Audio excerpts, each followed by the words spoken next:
Alright, what's up guys? We're obviously back from the gym where we left off. So yeah, gonna go ahead and do the Q&A part. Obviously doing it a little bit different than I had mentioned earlier, but nonetheless, I think this is actually going to be better. So I went ahead and I set us up with a nice background view to enjoy this Q&A while I'm gonna answer some questions here. Okay, not gonna try to keep this too long. I don't like to make my videos super long unless it's like a recap or anything. So we're just gonna kind of get through this and answer your questions. If you have any other questions or anything you wanna know, just drop a comment down below. Perhaps I could make a whole video about it or anything like that, right? So just keep that in mind as well. But I'm gonna go ahead and get into some of the questions we have. There's a few of them. Okay, so I got why did I start powerlifting a few times, and I got one that I play any sports. So these two kind of tie into each other. So did I play any sports like in high school growing up? Yes, I actually lettered in 4 sports in high school. Many people don't know that because I stopped playing baseball. I mainly just played basketball and football, really. So mainly played basketball and football. Played a lot of AAU growing up. And then my high school highlights are actually on my YouTube channel. I believe there's a playlist called High School. I believe I still have all my high school highlights on there from when I uploaded them when I was in high school, which was like a long time ago. But I mainly played football and basketball. And then I played 1 year of small college football. And then I said, why the fuck am I doing this? I want to go lift. And that's kind of why I got into powerlifting initially. I had a friend who was like, I would work out with him over the summer. And he just kept telling me I was already relatively strong because I've just been working out in general since I was like 14 or 15 because I just wanted to get better at basketball and I wanted to get better at football, right? So I was always in the weight room growing up. And then he was like, yo, you're really strong. I only weighed like 190 at the time. He goes, you'd be really good like 205 lifter. And I was like, that's interesting. So I thought about it. Then he showed me, at that time, I did not know what powerlifting was.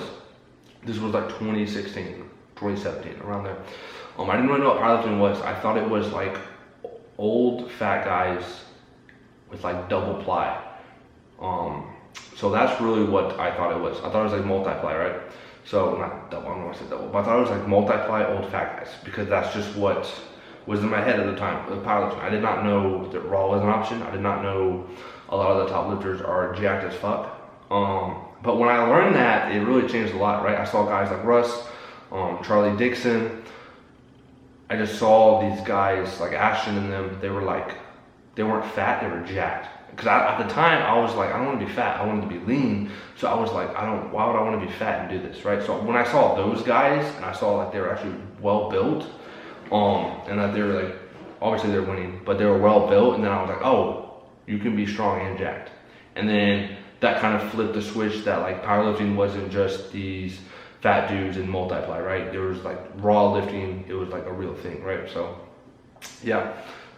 So make sure the camera doesn't go blurry. Like if it goes blurry, just give it a second, it should square back up, right? So yeah, that's kind of how it started. He literally just kept pressuring me. And then once I figured out that it wasn't just fat guys, I was a lot more interested. So then at that point, I was like, okay, I'll sign up for a meet. This also is another question I got. What was my first meet and what total? So my first meet was in the spring of 2018. So this was when I was done playing.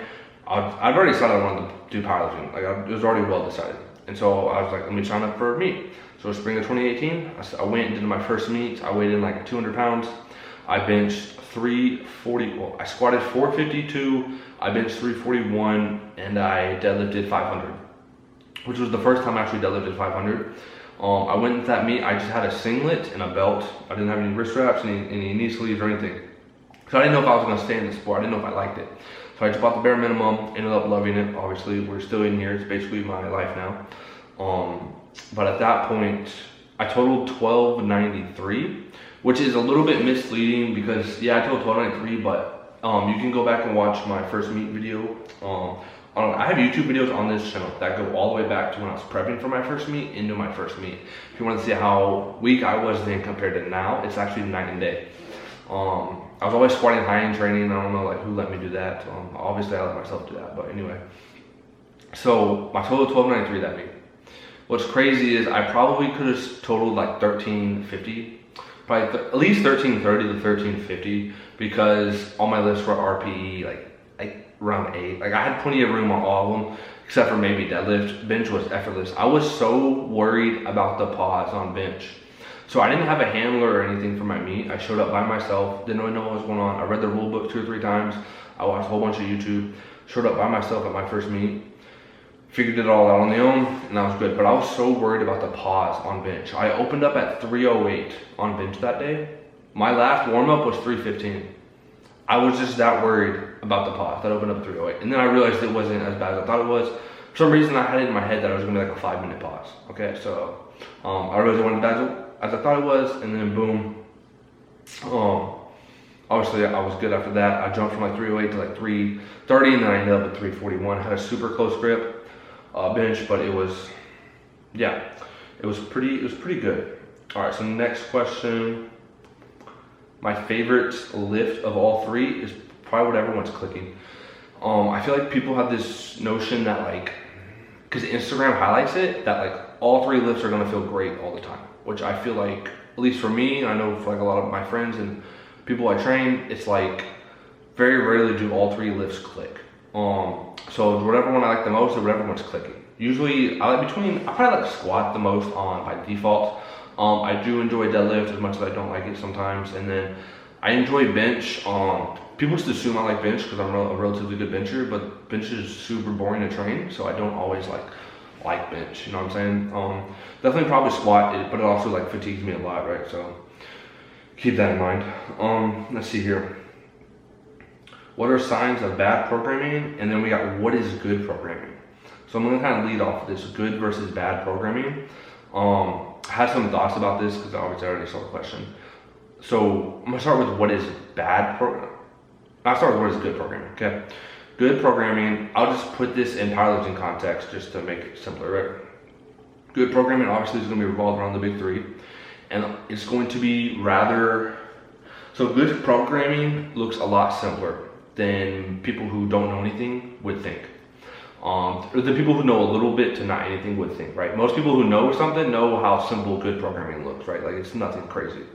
And then I would say good programming, there should be a clear sign of some kind of overload principle, because if there's no overload principle, like nothing's happening, right? So either volume's increasing, intensity's increasing, perhaps they're both increasing, then that one drops off, or they both drop off. Like there has to be some overload principle to where if you looked at 4 to 6 weeks, they're doing more in weeks 4 or 6, either weight, volume, or intensity, right? So like there has to be some form of overload principle, right? And then another thing that's a sign of good programming is how, I already touched on how pretty much it looks simple, it's revolved around the big 3, and there's a form of overload principle. That's gonna take care of like 99% of people. Most people who even think they're advanced lifters are probably more still intermediates based on their rate that they see progress. For instance, a lot of people classify me as an advanced lifter. Based on my rate of how much progress I still put on each lift, you could still classify me as an intermediate. Just crazy things like that, right? So that's kind of what good programming is without getting into the X's and O's of it. There's a lot better ways to get better and to get stronger, but and typically it's going to revolve around, like I said, obviously it revolves around the big 3 because strength is a skill. It's not as complicated as a lot of people would probably think it looks, and there's some form of overload principle, right? And then like you can tell, perhaps you're in a volume phase here, you're in an intensity strength phase there. Like you could be able to look at it and probably distinguish to tell what kind of phase you're in, one way or other. But a lot of times nowadays in powerlifting, you're always doing both, right, simultaneously. But yeah. So the next question was, what was bad programming? Wait, I lost the question. Give me a second. Okay, I already know what the question was, but I can't find it. So what is bad programming? The bad programming is quite the opposite. It's a bunch of complex stuff for no reason, or it's super unorganized. There's no overload principle. There's no skill adaptation happening. Like it's just random. Like you looked at 4 to 6 weeks, you wouldn't be able to tell where an overload is, or how the overload occurs, whether it's with volume or intensity, or if there's any skill adaptation happening. In powerlifting, you would see an example of bad programming would be 100 different variations every day instead of like the main thing, right? Like keep the main thing, and like you're gonna be set. The biggest example of bad programming is volume hogs. People who they think the answer is always volume, and they're making people do so much volume, right? Like there's actually literature on how much volume can you see progress on, right? There's the minimum dose required to get stronger is so much lower than people actually think. Like you could literally get away with 6 sets of a main lift a week and probably still see progress at it if you're programmed correctly. But for some reason, a lot of people, they don't realize it, that they think you need 20 sets. And the problem is, one, when you're hammering away the volume, the quality of the work is going to go down, and that's bad, which is why it's bad programming. And 2, there's also a point of no returns. Like there's a sweet spot in a workout with optimally how many sets you should do. And like if someone's doing 8 sets in a workout, like that 7th and 8th set, that 6th set, that's not going to be quality, nor are you probably going to see any return from that. You're just wasting your time. So stupid volume, whether it's sets or reps, is probably the biggest sign of bad programming. Because one, you're also not taking into the mental aspect of a lifter having to do all that volume. It's going to absolutely kill you, right? So it's also a bad sign of programming. And then along with that, just like I already mentioned, you're just looking at it, it looks like a bunch of randomness. There's no overload principle. It looks overly complex for no reason. Just things like that are just signs of bad programming. So, okay. I'm already like 10 minutes in on this, so I want to kind of like pick it up. But I'm trying to, okay. Important things I've learned during my coaching career. This one's actually really good. The number one thing I've learned is keep it simple, because that's what works the most. Even when I was working in collegiate strength and conditioning, our program wasn't anything crazy. We kept it simple, and the guys and the girls both responded really well. That's probably the biggest thing I learned, is keep it simple, and learning how cues are great. Like you see people talk about, oh, this cue works. On social media, someone talk about how this cue works for them.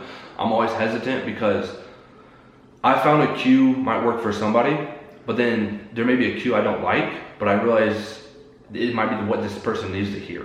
So just knowing that like cues are very interchangeable depending on the person, I think is a big thing. And then overall, just keep it simple. Like I said, 99% of people are going to make so much progress.